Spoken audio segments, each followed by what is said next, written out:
Alors, la Ligue savoisienne, quand elle commence à... donc, elle existe à partir de quel moment?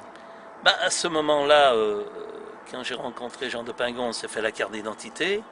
Alors j'ai dit, moi, pour faire connaître le mouvement, hein, qui n'existait pas encore vraiment à l'époque, il faut faire des réunions.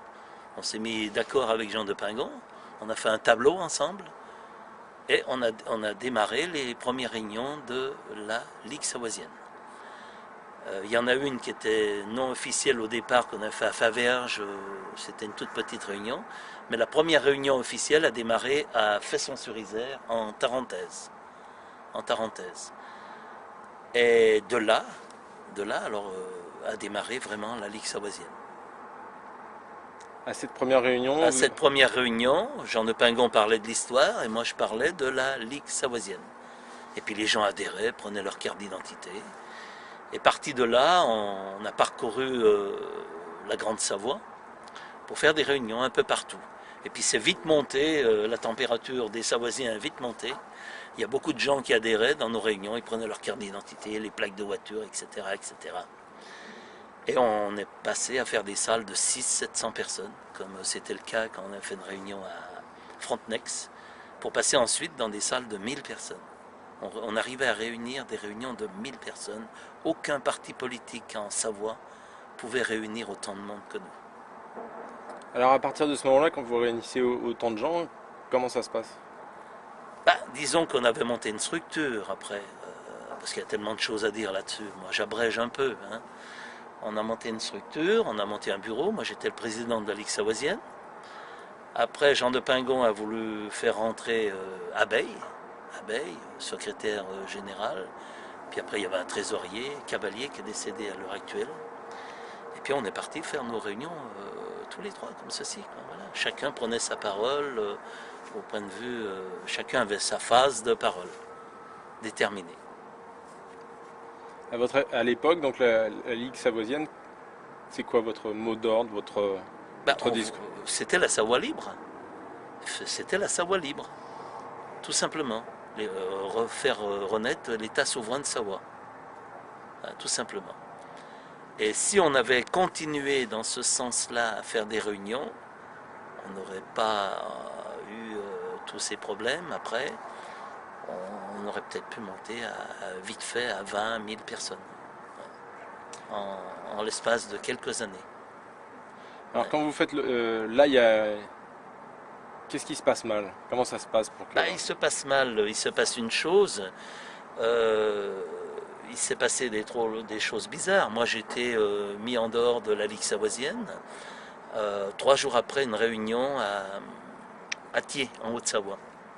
Il y avait 1000 personnes dans la salle et j'ai été mis à l'écart tout de suite. On m'a viré de la Ligue savoisienne. Voilà, tout Pourquoi? simplement.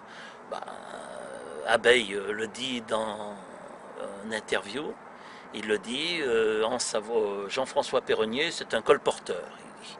C'est un colporteur et c'est pas avec des colporteurs qu'on va refaire la Savoie. Voilà, tout simplement. Et comme il voulait en faire qu'à sa tête, alors on a été obligé de le mettre à l'écart. Voilà, c'est sympa. Donc, Mais après j'ai compris, j'ai mis longtemps pour comprendre, qu'il était rentré à la Ligue savoisienne lui-même pour faire son propre tremplin politique. Puisqu'il fallait me virer, après il fallait virer plein de gens autour de lui pour pouvoir aller aux élections françaises. Donc là, il a fusillé la Ligue savoisienne. Il y a 3000 personnes qui n'ont pas repris leur carte. Parce que le mouvement était monté à 5000 personnes. Et ça s'est effondré maintenant. Je ne sais plus comment ils sont, je ne veux même plus en entendre parler. Ah ben il va peut-être se trouver tout seul, c'est possible, parce que les gens ils veulent nous rejoindre petit à petit. qu'est-ce Moi qui se je passe? reçois des coups de fil en ce moment. Qu'est-ce qui s'est passé à l'époque pour Abeille? Donc il a fait le place net autour de lui et Ah ben il a été aux élections françaises après, bien sûr. Abeille, Ah ben oui, oui, oui, faut reprendre le nom d'Abeille, sinon on comprend pas. Oui, oui. Euh, Abeille a été aux élections. Et c'est de là que je me rappelle, quand Abeille a adhéré à la Ligue savoisienne, comme j'étais le président, parce qu'il ne faisait pas partie de la Ligue savoisienne au départ. J'ai gardé sa lettre et j'ai relu sa lettre, parce qu'il m'a écrit une lettre pour qu'il adhère à la Ligue savoisienne. Et quand on décrypte sa lettre actuellement, on voit qu'il parlait déjà des élections. C'était déjà tout dit dans sa lettre. Mais on n'a pas fait attention plus que ça. Et à partir du moment où il se présente aux élections, la Ligue savoisienne, qu'est-ce qu'elle devient? Bah, la Ligue savoisienne, il a déjà été élu. Et la Ligue savoisienne, eh ben, les adhérents, il y en a les trois quarts qui ont tourné le dos parce qu'ils ne s'attendaient pas qu'un parti comme la Ligue savoisienne, qui est des indépendantistes, qui vont manger dans la soupe de la République. Parce que cette soupe, elle pue, nous on n'en veut pas en Savoie. Voilà. Nous sommes anti-républicains. Comme la République est une dictature d'État, on ne veut pas de dictature républicaine en Savoie. Alors, tu peux changer la valeur?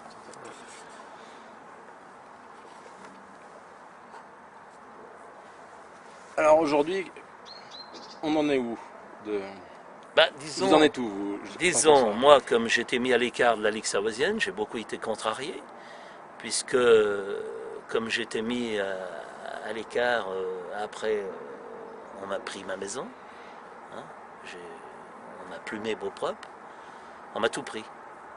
Alors je suis parti avec rien du tout, j'ai changé de travail, j'ai fait du spectacle, maintenant je fabrique des produits naturels, je suis en osmose avec la nature. Et puis je voulais plus en entendre parler. Et puis un jour, il y a un personnage qui est venu me voir chez moi. C'est Marius. Marius, en connotation certainement avec d'autres personnes. Et il m'a demandé si je voulais reprendre le combat. Alors moi j'ai dit oui, sous certaines conditions. Certaines conditions. Ça aille de l'avant. Qu'on ne se mange pas le nez entre nous. Voilà. Alors on a fait une première réunion à Moutier. Et puis j'ai vu que cette réunion c'était plutôt mou, disons. J'ai rencontré des gens autour de moi qui avaient envie de faire quelque chose. Alors j'ai dit, il faut aller de l'avant. C'est pour ça qu'on a fait une première action. On a commencé à coiffer des radars. Voilà. Et coiffer des radars, sans casser rien du tout, c'était même très très joli. Hein. Un carton mis sur des radars, pour pas qu'ils prennent froid, vous savez, parce qu'ils vont prendre froid cet hiver, les radars. Hein. Et on a coiffé des radars 2 dimanches. On a coiffé des radars sur Savoie et Haute-Savoie. Alors c'est sûr que ça plaît aux automobilistes. Ils s'arrêtaient, on est applaudis, tout ça. C'est à refaire. Hein. C'est à refaire. Mais pour le moment, on a autre chose à faire. On va faire plein de choses intéressantes. On est en train de se préparer pour l'année prochaine. Parce que l'année prochaine, il y a le 150e anniversaire de la Savoie. Et quand on voit que sur les journaux tels que le Dauphiné l'autre jour, quand on voit la mairesse de Chambéry qui dit ceci, les Savoisiens n'ont même pas peur. Est-ce qu'ils ont peur de nous? Nous, on n'a pas peur d'eux. Qu'est-ce qu'ils veulent dire par là? Ça ne tient pas debout. C'est pas... Moi, je les trouve très peu évolués, ces gens-là. Pourtant, on croit qu'ils sont intelligents, sont-ils instruits, mais le reste, c'est à voir. C'est à voir. Alors, nous sommes en train de préparer l'année prochaine la première année de libération de Savoie.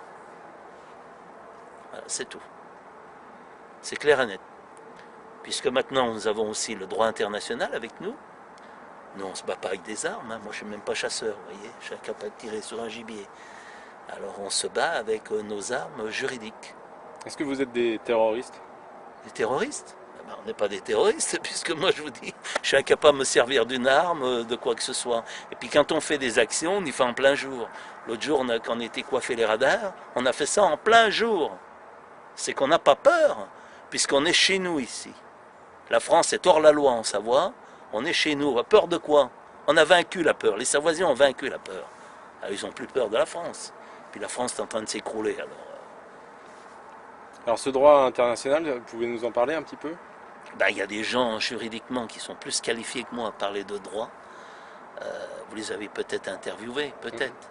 Il y a Fabrice Bonnard, qui est l'avocat qui porte plainte contre la France. Et puis il y a des gens tels que Marius qui pourront vous en parler plus que moi. Mais ça, vous sentez que ça vous permet...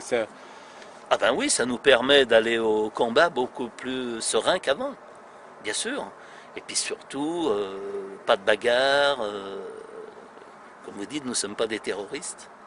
Eh oui, sans A, avec le droit, tout simplement. Alors c'est à nous de faire connaître à la population notre droit, notre identité, et puis notre histoire. Parce que j'ai oublié de vous dire, moi j'ai été outré quand j'ai compris qu'on avait des droits en Savoie. Parce qu'avant j'étais comme tout le monde.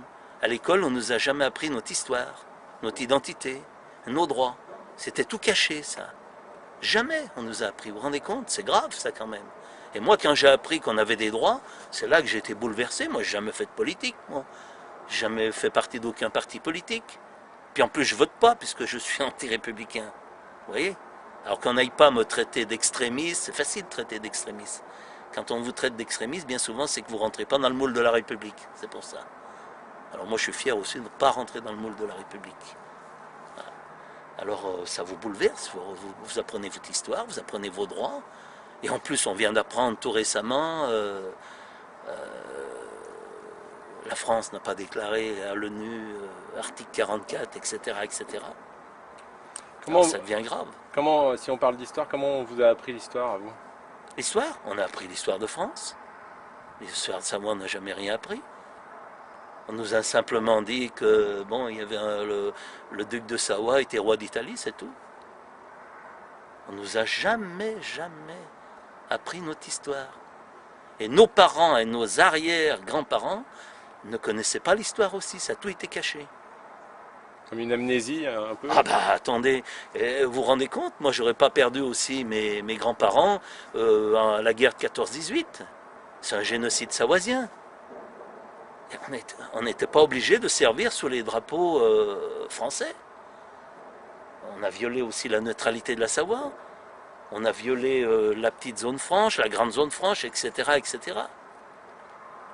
C'est pour ça qu'en 1997, quand j'ai été mis à l'écart de la Ligue savoisienne, avec une quinzaine de Savoisiens, j'ai fait des douanes entre la Savoie et la France, et j'ai fait des douanes entre la Suisse et la Savoie, à Bardonnay. On l'a fait plusieurs fois. Voilà.